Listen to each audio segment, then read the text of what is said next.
Hey, hello friends, welcome to my name is Just Army. Today நீங்க என்ன பார்க்க போறீங்கன்னா வேர்ல்ட் ஆஃப் இம்மோர்டல்ல சீசன் 1ல எபிசோட் 2 பத்தி தான் பார்க்க போறீங்க. சோ இதுக்கு முன்னாடி ஒரு எபிசோட் இருக்கும், அது பார்க்காம நீங்க பாக்குறீங்கன்னா இந்த கதை கண்டிப்பா உங்களுக்கு புரியாது. சோ அந்த எபிசோட் பார்த்துட்டு வந்து இந்த எபிசோட் பாக்குறீங்க அப்படின்னா கண்டிப்பா உங்களுக்கு புரியுங்க. சோ இந்த அனிமே எத்தனை பேருக்கு பிடிச்சிருக்குன்னு போன எபிசோட்ல கேட்டிருந்தேன், அவளுக்கு யாரும் சொல்லல. கண்டிப்பா இந்த எபிசோட்லயாவது ஏதாவது சொல்லுங்க. சோ இதுக்கப்புறமா ரெகுலரா நான் வீடியோ போட ட்ரை பண்றேன், அதுவும் உங்க கமெண்ட் பொறுத்து தான் இருக்கு. சோ இப்போ இந்த வீடியோ பார்த்துட்டு இருக்க எல்லாருமே லைக் பண்ணிட்டீங்க நம்பிக்கையோட போன எபிசோட் பார்க்கலாம் வாங்க. ஹீரோ வாழ்ந்துட்டு இருக்கிற ஒரு ஊர்ல ஏதோ ஒரு பண்டிகை மாதிரி கொண்டாடி காடஸ்னு ஒருத்தங்களை மேல் உலகத்துக்கு அனுப்புறோம் அப்படிங்கிற மாதிரி சொல்லுவாங்க. ஆனா ஹீரோ அதை பார்க்க தான் வந்திருப்பான். இருந்தாலுமே ஒரு பொண்ணு ஹீரோவை பயங்கரமா அட்டாக் பண்ணிட்டு இருப்பா. ஆனா அதே நேரத்துல அந்த காடஸ்ங்கிறவங்க பவரை யூஸ் பண்ணி அந்த கேட்டை ஓபன் பண்ணிருப்பாங்க. ஆனா அதுல சண்டை போட்டுட்டு இருக்க இவங்க ரெண்டு பேருமே தெரியாம அவங்க கூட போக வேண்டியதா இருக்கும். சோ இம்மார்டல் வேர்ல்ட்ல ஹீரோக்கு போன உடனே ஒரு எக் கிடைச்சிருக்கும். அப்படி இந்த இம்மார்டல் வேர்ல்ட்ல வாழக்கூடிய ரெண்டு பேர் ஹீரோக்கு அறிமுகம் ஆயிருப்பாங்க. சோ இந்த எபிசோட ஸ்டார்டிங்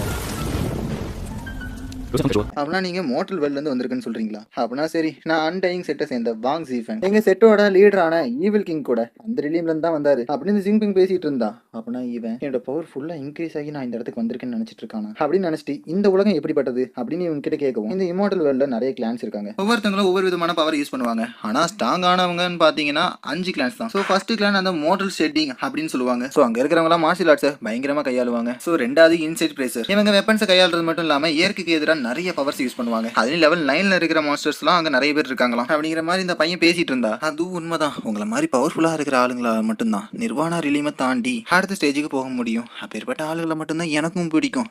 சோ உங்க லெவல் என்னன்னு நான் தெரிஞ்சுக்கலாமா அப்படின்னு இந்த பொண்ணு ஒரு மாதிரி பேசிட்டு இருக்கவும், அப்படின்னா இவ என்னோட பவர் டெஸ்ட் பண்ணிட்டு இருக்காளா அப்படின்னு ஹீரோ யோசிச்சுட்டு இருந்தா. இவங்க யோசனை என்னமோ சரியில்லை. சரி, நெருப்பு வேற அணைஞ்சிட்டே இருக்கு, நான் பேய் குச்சிங்களை கொண்டு வரேன் அப்படின்னு ஹீரோ சொல்லிட்டு, இதுங்க ரெண்டும் என்கிட்ட நல்ல மனசாலாம் பேசல அப்படின்னு யோசிச்சுட்டு, நான் இந்த இம்மோர்டல் வேர்ல்டுக்கு இப்பதான் வந்திருக்கேன். ஸோ இந்த தீவில் ஏதாவது தனித்துவமாக இருக்குமா அப்படின்னு ஹீரோ கேட்டா. இதை நாங்கள் டிராகன் ஐஸ்லாண்டுன்னு சொல்லுவோம். அப்படி இந்த இடத்துல நிறைய ட்ரெஷர் இருக்குது. ஆனால் இது பிகினர்ஸ் ஆன யங் மாஸ்டர்ஸ்க்கு மட்டும்தான் யூஸ்ஃபுல் அப்படின்னு இந்த பொண்ணு சத்தமாக சொல்லிட்டு, இந்த பையன் இன்னும் மோட்டல் செட்டிங் ரெடியுமே கூட தாண்டாமல் இருக்கான் அப்படின்னு இவன்ட்ட சொல்லவும், அப்படின்னா இது நம்மளுக்கான நேரம் தான் அப்படின்னு இவன் அட்டாக் ரெடி ஆகும். இந்த ஐஸ்லாண்ட் ஃபுல்லாமே மான்ஸ்டர்ஸ் மட்டும் இல்லாமல் ட்ரெஷரால் நிறைஞ்சிருக்கும். அதுலேயும் ரேர் மெடிசன்ஸோட சேர்த்து டிராகன் முட்டைங்களும் கிடைக்கும் அப்படின்னு இந்த பொண்ணு சொல்றது ஹீரோக்கு சரிபட்டு வரல. நான் இன்ஜூர் ஆயிருக்கேன், ஸோ டேரக்டாக இவங்களுக்கு எதுவுமே என்னால் செய்ய முடியாது அப்படிங்கிறத ஹீரோ நல்லா யோசிச்சுட்டு, நீங்க இந்த டிராகன் முட்டையை பத்தி தானே பேசுறீங்க, எனக்கு இது ஒரு கொகையில தான் கிடைச்சு, ஆனா இது இவ்வளவு பெரிய விஷயமா இருக்குன்னு நான் எதிர்பார்க்கல அப்படின்னு ஹீரோ சொல்லவும், அப்படின்னா அங்க இதே மாதிரி டிராகன் முட்டைங்க இருக்குன்னு சொல்றியா அப்படின்னு இந்த பொண்ணு கேட்கவும், ரொம்ப ஆர்வம் காட்டுறீங்களே, சரி நானே உங்களை அங்க கூட்டு போறேன் அப்படின்னு ஹீரோ சொல்லவும், அங்க சீன் கட் ஆகிட்டு இப்போ ஏதோ ஒரு கடற்கரையை காட்டுறாங்க. அந்த ஈவில் டிராகன் இன்னும் இங்க தான் எங்கேயாவது இருக்கணும் அப்படின்னு ஹீரோ யோசிச்சு இருக்கவும், இந்த பையன் இன்னும் மோட்டல் ஷேடிங் ரிலீமை கூட அறையல, ஆனா இன்னும் நம்மகிட்ட நடிச்சிட்டு இருக்கான்ல அப்படின்னு இந்த பொண்ணு பேசவும், சரி நமக்கானது நம்மளுக்கு கிடைச்ச பின்னாடி இவனை பாத்துக்கிறேன் அப்படின்னு இவன் ஒரு வில்லத்தனமா பேசுறான்.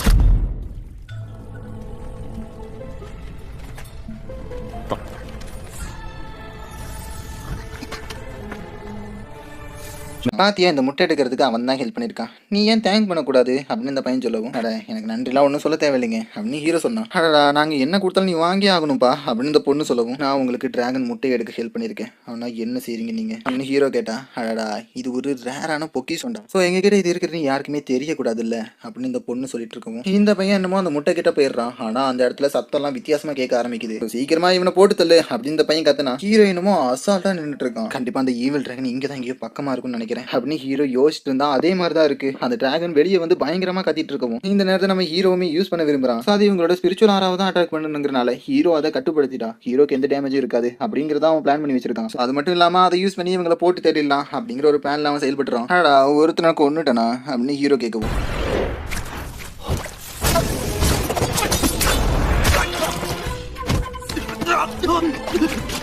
எவ்வளவு தைரியம் எங்களுக்கு எதிராக இருந்திருப்ப அப்படின்னு இவன் கத்துனா. ஆடா நீ என்னமோ நல்ல மாதிரில பேசுற அப்படின்னு ஹீரோ கிட்ட வந்தா. அவனும் அட்டாக் பண்ண வரான்.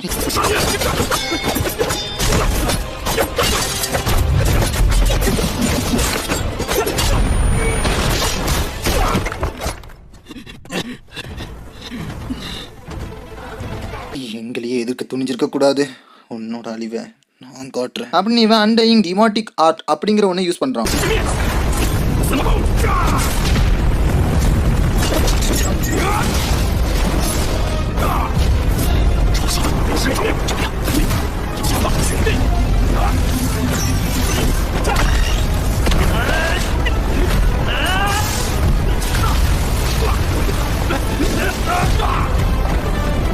ஹீரோ அவனால முடிஞ்ச அளவுக்கு ரொம்ப கஷ்டப்பட்டு இந்த பேட்டில் வின் பண்ணியிருக்கான். அப்படியே அந்த டிராகன் வேற வர போதீங்க. ஸோ சீக்கிரமா இங்கேருந்து கிளம்பியே ஆகணும் அப்படின்னு ஹீரோ ரொம்ப கஷ்டப்பட்டு அங்கேருந்து வெளியே வந்தது மட்டும் இல்லாமல் இங்கே இருக்கிறவங்களோட டெக்னிக்ஸ்லாம் ரொம்ப பலமாக இருக்கு. ஸோ அவனோட கல்டிவேஷன் இல்லாமல் அந்த அட்டாக் பண்ணனால தான் என்னால் சமாளிக்க முடிஞ்சிருக்கு அப்படின்னு ஹீரோ யோசிச்சுட்டு இருந்தா அவனுக்கு பின்னாடி யாரோ வந்து நிற்கிறத நோட் பண்ணுறான். ஸோ பார்த்தா ஹீரோ கூட ஃபர்ஸ்ட் எபிசோட்ல பேட்டில் பண்ணிட்டு இருந்தா அந்த பொண்ணு தான். நீ இங்கே தான் இருக்கியா அப்படின்னு இந்த பொண்ணு கேட்கும். ஜோலினர் நீயா?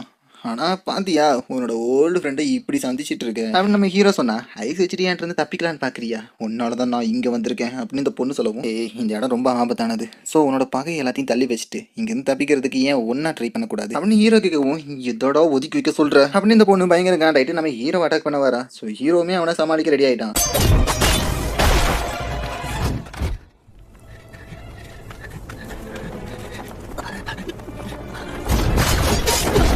எதுக்காக என்ன இவ்வளவு சீரியஸா அட்டாக் பண்ணிட்டு இருக்க அப்படின்னு ஹீரோ கேட்கவும், உன்னால தாண்டா எனக்கு இந்த நிலைமை.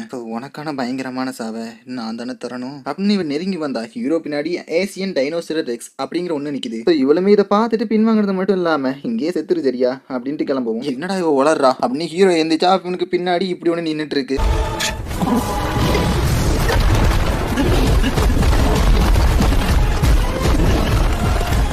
உன்னோட சாவாது பல்லுக்குன்னு சொன்னா என்ன பண்ணிட முடியும் அப்படின்னு இந்த பொண்ணு பாத்துட்டு இருக்கவும், ஹீரோ இந்த பக்கம் அதுகிட்ட இருந்து எப்படியோ தப்பிக்க பாத்துட்டு இருக்கான். அப்படியே அது எப்படியோ ஹீரோவை கண்டுக்காம போயிடவும் ஹீரோக்கு முன்னாடி ஏதோ ஒரு குதிரையை காட்டுறாங்க. அது என்னன்னா நம்ம ஹீரோ கிட்ட வந்து ஏதோ கொட்ட மாதிரி ரெண்டு துப்பிட்டு ஹீரோவே பாத்துட்டு நின்றுட்டு இருந்தா, அடே எதுவும் சத்தம் கிதும் போட்டுறாதரா அப்படின்னு ஹீரோ கதறான். ஆனா அந்த பையன் வேலையை காட்டி விட்டு ஓடிடவும் ஹீரோ பின்னாடி இன்பமான ஒரு அதிர்ச்சி.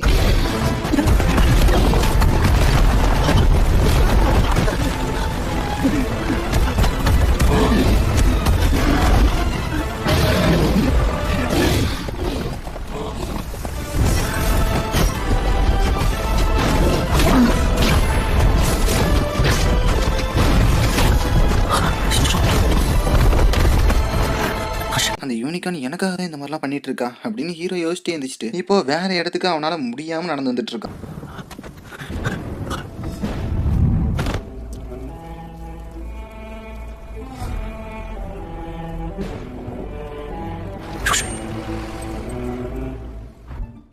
உனக்கு இப்ப கட்டுறத பத்திரமா வச்சுக்கணும் சரியா அப்படின்னு இந்த பொண்ணு சொல்லவும், என்ன நீ என்னோட பர்த்டே கிஃப்ட் இப்படியா இருக்கும் அப்படின்னு நம்ம ஹீரோ கேட்கவும், ஏன்டா உனக்காக நான் கஷ்டப்பட்டு முனிவர்கள் கிட்ட எல்லாம் எவ்வளவு கெஞ்சி கூத்தாடி வாங்கிட்டு வந்தா நீ என்ன இப்படி பண்ற? சோ உனக்கு வேண்டாம் என்கிட்ட கொடுத்துரு சரியா அப்படின்னு இந்த பொண்ணு கத்திட்டு இருந்தா. ஓ என்ன நீ கொடுத்ததெல்லாம் ரிட்டர்ன் கேட்கிற அப்படின்னு ஹீரோ அதை கொடுக்க மாட்டேங்கிறான். ஆனா அதே நேரத்துல அவங்க இருக்கிற இடத்துல சில பறவைகள்லாம் பறக்குது. சோ அந்த பொண்ணு இதெல்லாம் ரொம்ப அழகா இருக்கு அப்படின்னு பாத்துட்டு இருந்தா ஹீரோ சான்ஸ் மிஸ் பண்ணல. இங்க இருக்கிற பவர்ஃபுல்லான ஆளுங்கள்லாம் அந்த இமோர்டல் வேர்ல்ட அவங்க இன்டர்னல் லைஃப அனுபவிச்சுட்டு இருக்காங்க. சோ நீயுமே அங்க போயிருவியா அப்படின்னு இந்த பொண்ணு கேட்கவும், அட என்ன பேசுற, எனக்கு எவ்வளவு வாய்ப்பு கிடைச்சாலும் உன்னை விட்டு நான் போக மாட்டேன் அப்படின்னு ஹீரோ சொன்னா இவங்களுக்குள்ள லவ் சொல்றது போல. அப்படியே அப்படி பேசிட்டு வந்ததான் இங்க ரத்த வெள்ளத்துல படுத்து கிடக்குறான். அது மட்டும் இல்லாம இவனோட ரத்த சொட்டலாம் அந்த முட்டை மேல படவும் அது என்னமோ பொரியிற மாதிரி காட்டிட்டு இருக்காங்க.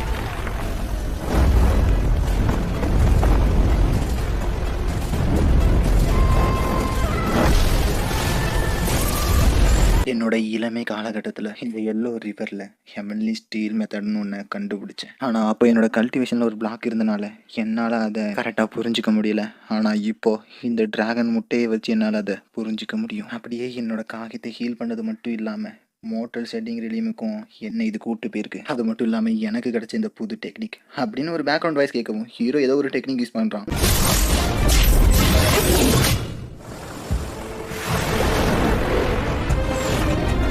நாங்கள் டிராகன் ஐஸ்லாண்டுக்கு வந்துட்டோம் அப்படின்னு ஒரு பையன் கத்திட்டு இருக்கவும், ஒரு வழியா நாம வந்துட்டோம், உங்களோட பவர் யூஸ் பண்ணி இங்க உள்ள எல்லாமே உங்களுக்கு சொந்தமாக்கிடுவீங்கல்ல அப்படின்னு ஒரு பொண்ணு பேசிட்டு இருக்கவும், யங் மாஸ்டர் நம்மளுக்கு முன்னாடி இந்த தீவுக்குள்ள நிறைய பேர் வந்துட்டாதா நான் கேள்விப்படுறேன். ஸோ கண்டிப்பா நாம இந்த இடத்துல கேர்ஃபுல்லா இருந்தே ஆகணும் அப்படின்னு இவர் பேசிட்டு இருக்கவும், அட கவலைப்படாதீங்க என்கிட்ட நிறைய பிளான் இருக்கு. ஸோ இங்க இருக்கிற நிறைய முட்டையும் இந்த தடவை நம்ம எடுத்துக்கவும் நான் நினைக்கிறேன் அப்படி சொல்லிட்டு அந்த பொண்ணு கிட்டே கேவலமா நடந்துக்கவும் இவருக்கு என்னமோ இதெல்லாம் பிடிக்கல போல. ஸோ இப்போ திரும்பவுமே ஹீரோ தான் காட்டுறாங்க. படகு இந்த பக்கம் வருதா, ஒருவேளை இந்த தீவை விட்டு வெளியே போறதுக்கு அது எனக்கு ஹெல்ப் பண்ணுமா அப்படின்னு ஹீரோ யோசிச்சிட்டு இருக்காத நேரத்தில் அந்த இடத்துல கிளைமேட் சேஞ்ச் நடக்குது. ஸோ இப்படி வித்தியாசமா ஒன்று காட்டிட்டு இந்த எபிசோட முடிக்கிறாங்க. எபிசோட் எத்தனை பேருக்கு பிடிச்சிருக்கு புரிஞ்சிருக்குன்னு மறக்காம கமெண்ட் பண்ணுங்க. ஸோ எபிசோட என்ன பிடிச்சிருக்குன்னு சொல்லிட்டு கமெண்ட் பாக்ஸ்ல கொட்டி விடுங்க. முக்கியமா இந்த எபிசோட் பொறுத்த வரைக்கும் நம்ம ஹீரோ அந்த இமார்டல் வேர்ல்டுக்குள்ள வந்திருப்பான். ஆனா ரொம்ப வீக்கான ரிலீம்ல இருந்துட்டு இந்த வேர்ல்டுக்குள்ள வந்திருக்கான். ஸோ அது தெரிஞ்சுதான் ரெண்டு பேர் ஹீரோவை அசால்ட்டா அடிச்சு போடலாம் அப்படிங்கிற ஒரு பிளான்ல இருந்திருப்பாங்க. ஆனா அந்த டிராகன் பைபிள்ல கத்துல அவனோட கல்டிவேஷன்லாம் டேமேஜ் ஆயிருக்கும். ஆனா ஹீரோ அதை அசால்ட்டா அவன் லாக் பண்ணி வச்சனால அவனுக்கு எந்த டேமேஜ் ஏற்படல. ஸோ அதனாலதான் ஹீரோ அவங்கள அசால்ட்டா தோக்கடிச்சிருப்பான். அப்படி மட்டும் ஒண்ணு நடக்கலன்னா கண்டிப்பா அவங்க ஹீரோவை கண்டமணிக்கு வெட்டி போட்டு போயிருப்பாங்க. ஸோ கொஞ்சம் சீனுக்கு முன்னாடி பாத்தீங்கன்னா நம்ம ஹீரோக்கு ஒரு பவர் கிடைச்சிருக்கும்ல, அந்த இடத்துல ஹீரோட ஃபியூச்சர் மைண்ட் செட் பேசின மாதிரி இருந்துச்சு. ஸோ என்னெல்லாம் நடக்க போகுதுங்கிறது எனக்குமே தெரியல. என் கூட சேர்ந்து நீங்களும் பாருங்க. நான் உங்களை நெக்ஸ்ட் எபிசோட்ல மீட்